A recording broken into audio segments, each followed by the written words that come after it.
পটুয়াখালীতে বৃদ্ধা মাকে মুরগির খোপে আশ্রয় দিয়েছেন সন্তানরা। দর্শক, একটি মর্মান্তিক ঘটনা জানাতে চাচ্ছি আপনাদের, যা শুনলে আসলে আপনার চোখ থেকে পানি বের হবে।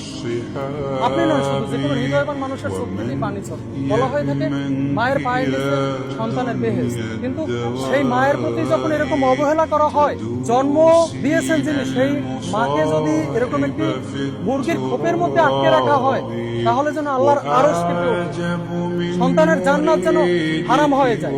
এরকম একটি ঘটনার বর্ণনা জানাতে চলেছি আপনাদের। যে মা বাড়ি বাড়ি ভিক্ষা করে সন্তানদের লালন পালন করে বড় করেছেন, সেই গর্ভধারিণী মায়েরই আজ আশ্রয় হয়েছে মুরগি রাখার খোপে।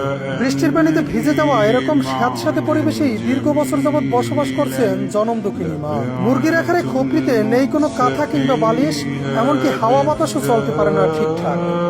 দেখা যায় এমন একটি ঘরেই কোনো মতে খুঁটোমুটো দিয়ে বসে আছেন অসহায় মা। একটু পরপর খাবারের জন্য করছেন ডাক চিৎকার, কিন্তু কে শোনে তার চিৎকার? জানা যায় ঝড় বাদল যাই হোক না কেন, সকাল হলেই বৃদ্ধা মাকে মুরগির খোপে রেখে কাজে চলে যান সন্তান ও পুত্রবধূরা। এ সময় তাদের থাকার ঘরটিও রেখে যান তালাবদ্ধ।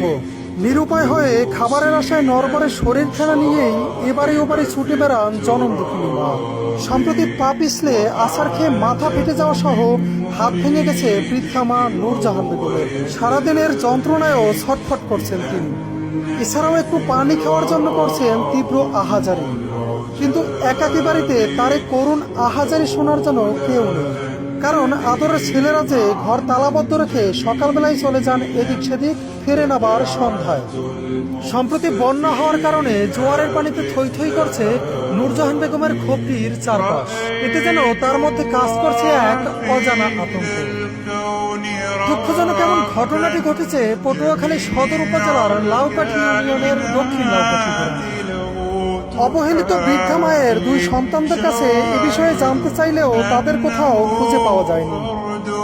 10 মাস 10 দিনের তীব্র কষ্ট, প্রসব বেদনা, নিজে না খেয়েও সন্তানকে খাওয়ানো, ছোট থেকেই আদর যত্নে সন্তানদের শখ আহ্লাদ পূরণ করে বড় করা, এত ত্যাগ স্বীকার করেও মা নামকে জান্নাতের টিকিট কি শেষ বয়সে এসেও একটু যত্নের ভাগিদার হতে পারেন না? অবশ্যই সন্তান হিসেবে আজীবন মায়ের প্রতি আদর যত্ন ও ভালোবাসা আমাদের নৈতিক দায়িত্ব ও কর্তব্য।